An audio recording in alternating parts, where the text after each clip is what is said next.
When we go after the clay, we don't just go get it just because it's there. There's a prayer to everything that we do on our work. And when you get the clay, you ask for it. The thing that I remember going after the clay is we have to take an offering. The important thing that I use is cornmeal all the time wherever I go, even if I leave the reservation. Thing that we need is right there on our land. I mean, I can go outside my door and, there's a couple of yucca plants there that I can cut leaves off of, and I have paintbrushes. You know, I can walk out to the mesa behind my house and go pick pot shards. So I have that there. The toughest part is actually getting the clay itself, because it's a drive and it's a hike, and actually going into the mine, you actually have a hammer and pick to get your clay, and that stuff is not light coming out of the ground, so you can only take as much as you can carry, and that's in itself is a day long process. And then going to get the white slip and your yellow paints. The yellow paints you can find in a couple different areas, but the white is in one specific area, and all of those you have to hike to get your stuff. But that's part of making traditional pottery, is knowing where those areas are and getting that stuff. Go out and get your own clay and process it, and learn that hard way, like our ancestors did, like your grandmothers did. That's, to me, what a traditional potter is. And nowadays, things are a lot easier. We can go jump on the ATV, go get a bucket of clay, or jump in the truck and go get clay. But back then, you think about it, either they went on foot or they went on horseback or in the wagon, and it was a big deal just to be able to go out and get materials and stuff. And I remember going with her little red radio flyer wagon out to the hills to get the clay. And that place is still a place where we get our clay from, in Tasuki. So I think that's one of the things that I really hold true to the traditions of Tasuki pottery, is doing everything, by hand, and getting the clay. When we gather the clay, we take what is needed, but we don't take a lot, because we always have to make sure that there's clay that's going to be there for somebody else. And we pray, and with our cornmeal, and even when we're firing, we throw cornmeal and pray that everything comes out. But I think because I'm really wanting to keep that tradition alive in Tasuki, that I want to do it correctly. I want to do it right. I want to do what my ancestors have done, and my own family and community. And I think, that's one of the things, going out and getting the clay, and, cleaning it and mixing the clay, and then, when you're ready to work with it, it's a lot of times you don't really have an idea in your head, but the clay itself is what speaks to you, and then all of a sudden you're forming, a bowl, or a seed jar, or a vase, or, so it's something that just kind of speaks to you. Yeah, but the traditional techniques, the way from the beginning how the clay is created to how we form the pots, that's all traditional. My grandma's always taught us the coil method. I've seen other methods, ours are the snake kind of coils. I've seen flat kind of coils being made by potters.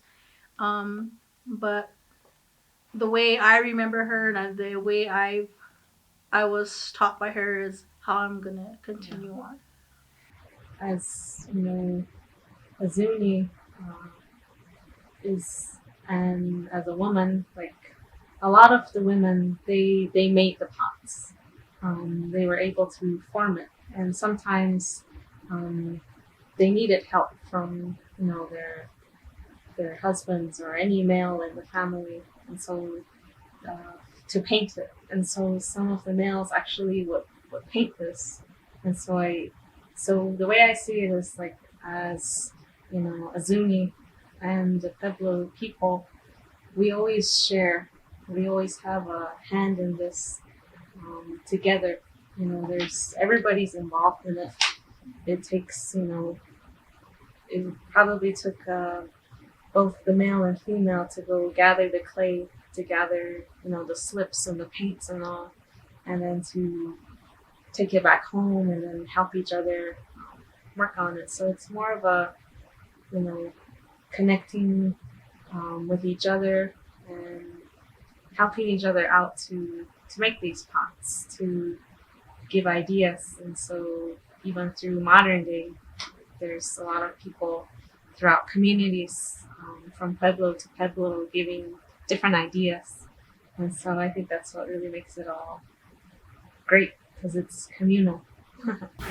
Working together as Pueblo people, it really helps to give each other, share advice and how to do things. Sometimes, when the potter, he or she is making a pot, it's always a reflection of the time of the season that he or she may be creating such a beautiful piece, reflecting what was happening or what was being seen, in that time of making itself, and then of course, um, just remembering the moment and time, and just giving life in another way to a vessel itself, you know.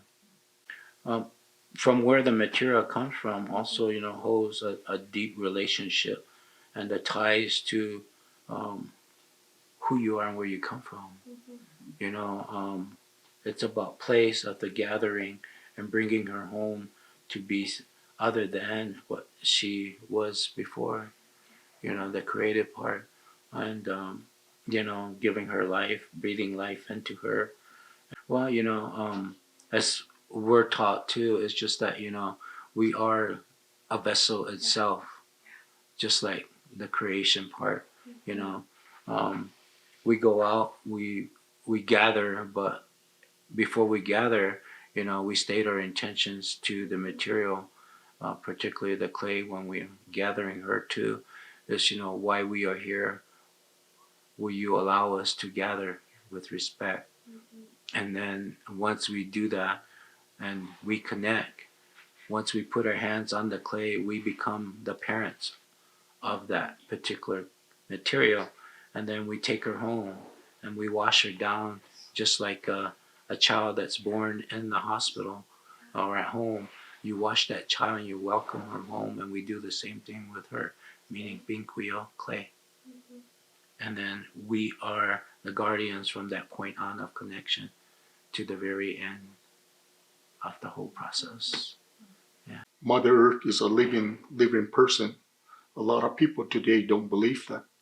And this is my part as a spiritual leader, as a grandfather, and as a father, and trying to teach and put my voice up there that our pottery are symbols of living creation. They're alive. When Marcelo say that a pottery is a living thing, it was instilled in me by my mother-in-law when she was first teaching me that you just not go out there and just take the clay and everything that you need to make a piece of pottery. So you ask Mother Earth first. You offer Mother Earth prayers with cornmeal or with food. Then you take it. and then you build your pot. You put all your breath, your everything, your thoughts and everything into that piece of pottery, and then you build it. And there are times you already know what kind of design you're going to put on as you're building the pot, and it just comes to you when you're working on that piece. So as you build it and you put your design and you paint it and you fire it, so it's something that you as a person created it. So you become the mother of that pottery. So when it's fired, it's just like a newborn baby. Once the firing is done, you give that new baby your pottery of its first bath, just like a brand new newborn baby that's born. They get a bath when they're born. So you do the same thing for the pottery. All traditional built pottery have that feeling for me, that that they have a life, that the person that made them put their spirit into the work that you see. And that's one of my favorite quotes of my grandmother, when she said, "I mix my clay with me," and that's, in my opinion, of her putting her spirit into her work, which I think all artists do. Like I tell people, or like the participants, or at demonstrations, I tell them also what my grandmother taught me, about the respect of Mother Earth, the clay mother. At one point, I remember growing up, this is before she really sat me down and told me, you can't be doing that with Mother Earth. There's the point where I would get frustrated because it wasn't coming out the way I wanted it to. That's when I learned that Mother Earth is alive, Clay Mother is alive. You have to respect her, and also she's going to come out the way she wants to. So I learned a lot of lessons during that. So I tell people about that. That's part of our traditions and culture as well. And that's another thing my grandmother taught us, or taught me, that you can't work on your pottery when bad things are going through your head or you're not having a good day. I've done that actually, where I'm having a bad day. I'll start picking up the clay. It's just not working. So I'll put it down, kind of clear my head, and then I'll come back, and there it is, that feeling. For me, my whole art journey is very spiritual. It's a spiritual process because I'm spirit. I'm spirit having a human experience. And that's where I feel that my creativity comes from the intuitive. That it's very deep. It has no bounds. It has no limits. And for me to be in that space, it's amazing. And sometimes I surprise myself as well, that what I can do with clay. And so I've been able to draw on that and be able to create the figures that I create. And what amazes me during the making process of the clay, even before the making, is probably the mixing of the clay, that it's already speaking to you. You can feel the vibrations. You can feel its the wetness, and just it's telling you that I need more clay in me. I need more temper in me. I need this to just make it right. And what I do with my clay is I age it. I love I have to let it age for a couple of days, and maybe more days, a whole week. That's when it really starts to do what I want it to do. And then, and as you build it, it talks to you. You have this conversation going with clay, Mother Earth, and you're thinking about all the particles that made this clay. So you're in that way, you're thinking about the chemistry of the clay and where it came from. How long has it been there? So you have these thoughts that are always with you, and you're always thinking about these things in your work. Because for me, it's a very spiritual as well. Because especially when I was taught early on by my grandmother again, once you're gonna create a piece, you thank the clay mother. You say a prayer to the clay mother or Mother Earth and the ancestors that have gone before us that did the pottery, or even just the ancestors. So before I start creating a piece, I'll say a prayer to my grandmother, Mother Earth, Clay Mother, my great grandmother Benina, Always, my yeah. or great great grandmother, my great grandmother Ursula, asking for their guidance, that I may create a beautiful piece, that the piece will come out beautiful, that will touch somebody's hearts like it touches mine. So it's a very spiritual journey as well. The clay itself in Tewa is called Pinkwijo, which means mother clay, and it's basically each pot's an extension of that vein in the ground. That when we go get the clay, we pray to Mother. And that's what it is, a relationship with yourself, your being, and Mother Earth. Yeah. We might be remotely separated, but culturally we're still connected. And clay has the same meaning for me as it does for someone living in another village. What we do with it and how we process it and how we work with Mother Earth, just it's all the same. But it's our individual sets of hands and traditions that continue our process. Everything from gathering the clay, saying the prayers before gathering, the pigments, the ash, creating everything by hand, praying as you're making it, making that connection to our ancestors or all those that came before us. And I may have an idea of the direction I want, but it's the spirit of the piece that's in front of me that I'm working will take a different direction, and I have to go with it. I have to take that direction that the piece is telling me, this is what I want to be.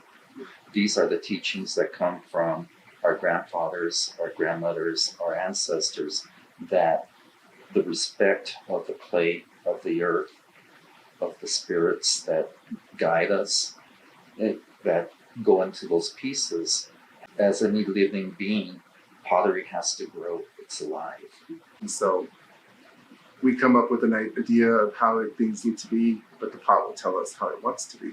We believe that the spirit of the bowl is the one who determines its own shape. And no matter how much you want to make it a certain shape, it always goes back to the shape that it wants to be in. And so, those are the kinds of things we talk about and discuss, and we say, it's okay, it's okay. If it's the funniest shape that comes out, that's fine. That's how the bowl wanted to be shaped. So that helps us in thinking that we can't, nothing is wrong. Yeah. There's nothing right and there's nothing wrong about making a piece. It's just how it comes out, and you handle it with care, and you talk to it, you ask it to do what it needs to do to help you to shape and do the designs and the painting. And so the spiritual essence of it is very, very important in the whole process of pottery. And of course, there's always that spiritual connection, Right. Yeah. that we cannot set aside. Asking our ancestors to come and help us with the shaping, with the designing, with the painting is relevant to all potters.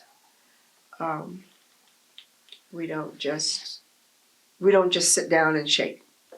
We call for help from our ancestors. And after that, we give thanks that we were given the insight to shape a pot, to design and paint a pot, and to complete it. And even in the firing process, we pray that the firing will be successful, that not too many pots will pop, or that it'll be a good firing. So it's an intro of this. There's so many integral parts to pottery making, from our prayers to from the start and to the end of a piece. there's always that spiritual connection.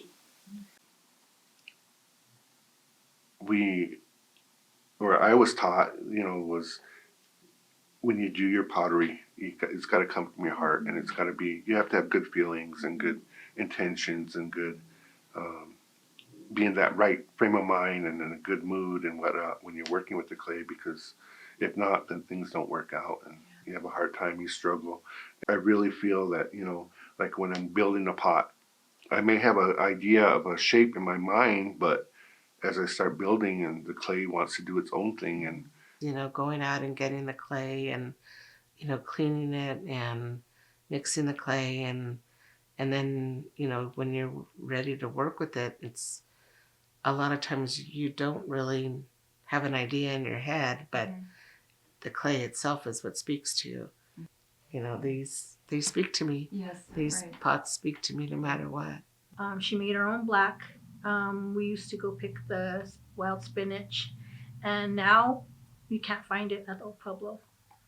We try and look, but every season, every spring, but I haven't been able to see. I remember it growing this tall, and us going there and picking it.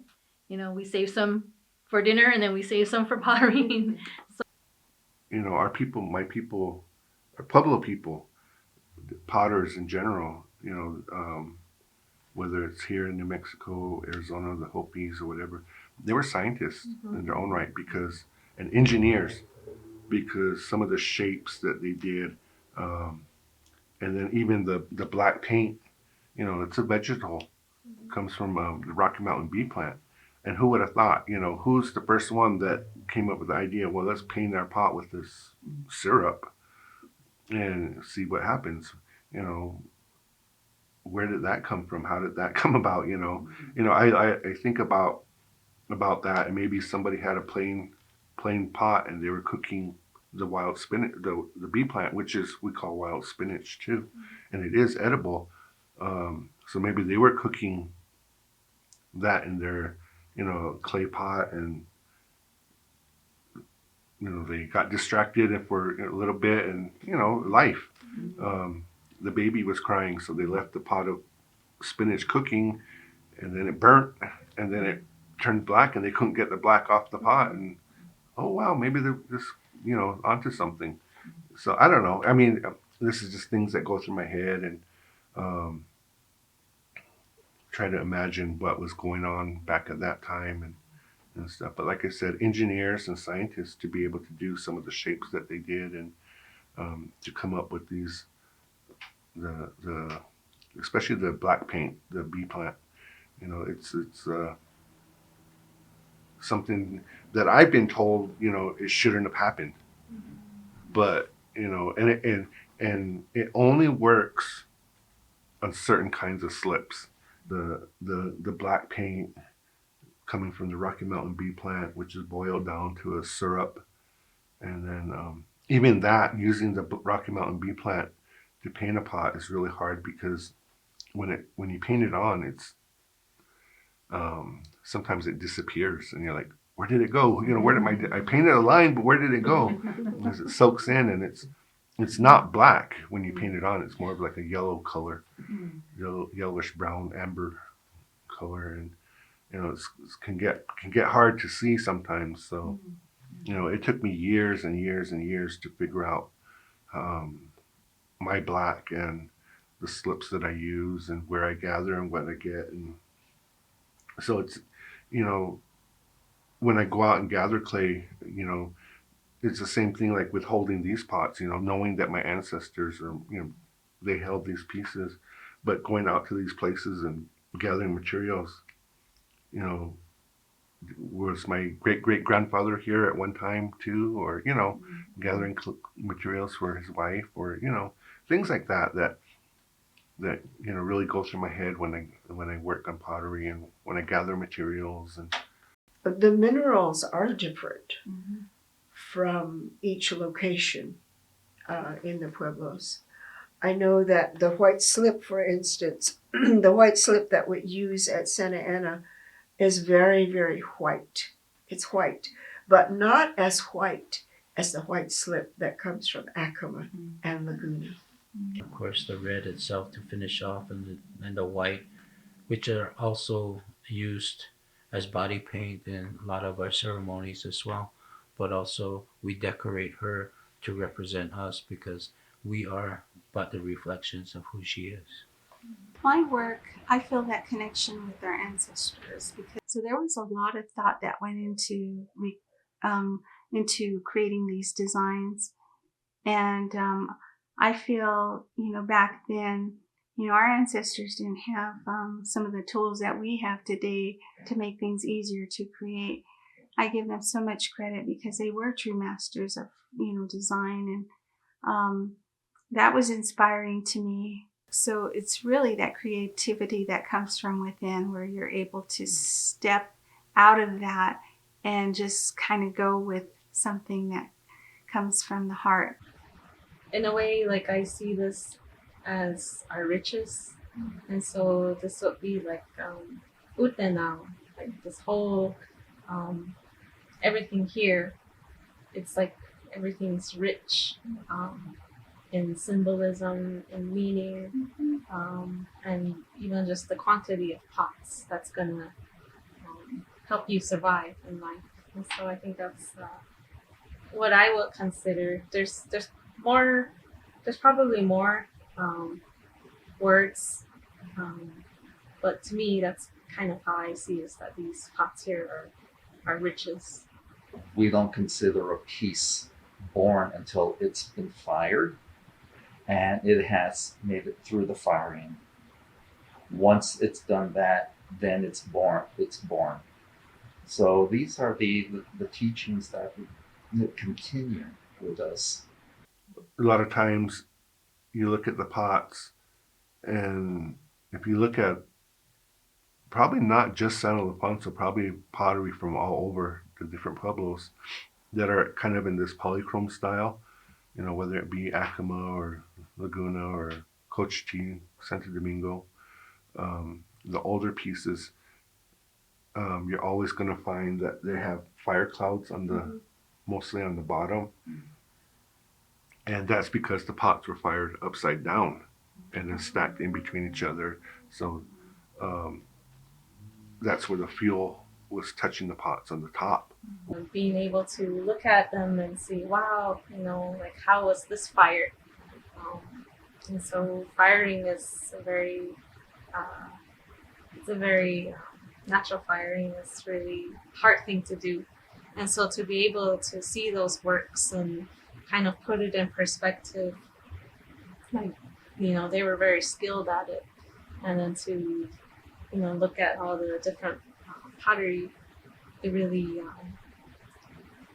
gave me like, I wonder, what other pueblos have to say about, their region's works and, how important it is for them too. So I think that's just gave me inspiration to want to learn more. It's beautiful how each potter from different pueblos use pigments and how they finish a pot and the different firings we all have. Sometimes there's only one particular firing they will do. Sometimes there's multiple firings that pueblo, the artist from that pueblo will do also. One or two or maybe three different firings, which I like to do myself. Variations of firings. Yeah. The fire clouds are created here on this dough ball by placing the fuse on top of it. So this particular bowl here was placed upside down for firing, and so the fuse that was used during this time of this creative pot was the caldon that was used and placed around on top of it, just like wood would be, but only piled on top. And so as the fuse burned, the caldon burned, it left its beautiful marks, the flashings on top as well. So that's how that was created. And with this other pots, it's oxidation firing, where they're being shielded, and in certain intervals of how they were being fired, there's little openings to allow the air to come in. so that if it does get smoky, it's bringing and drawing in the oxygen, so it clears up the smoke off the pots itself. So as it burns, so it's an oxidation firing for a clean firing to have the true color of the slip and the and the red slip here and the paint, as well as the clay body itself, like the red and the white paint there. Since time immemorial, as I stated before, is that pottery has always been a very important part of Pueblo life. For particular reasons, birth, death, as well as ceremony and initiations within a particular clan, and it's always been there. And that particular form, the pot, is life giving itself. It's used for particular reasons, as well as rebirth and seeing into the future itself, knowing where it came from and how we will travel as well within that form itself, back to another place of life giving and giving ourselves in another way back into the earth to become other than what we were. I think every single person that made these didn't have any sense of, nor it would have mattered if they got any recognition at all. I think these were, a lot of these ones were done out of necessity. And I'm lumping in ceremonialism as a very necessity part of our culture, because each of these has a specific purpose, from ceremonies right down to everyday life with that. When to this day, on our table at my house, we have one of those offering bowls. We have cornmeal bowls. So, you know,